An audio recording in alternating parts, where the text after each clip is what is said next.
Dunyoda onadan keyin seni eng ko'p yaxshi ko'radigan, boshqacha sevadigan opa bo'lar ekan. Opa kim? O'zi kichkina bo'lsa ham ukasini beshigini tebratgan, unga alla aytgan.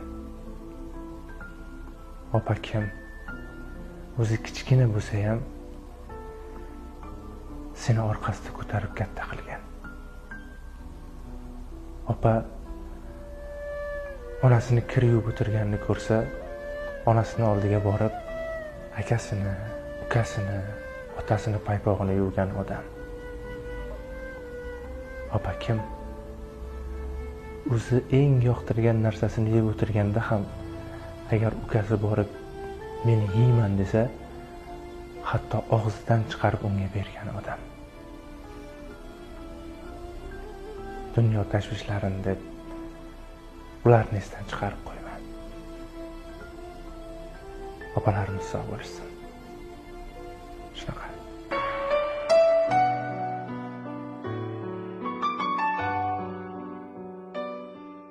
Ko'ngil ufqqa intilar,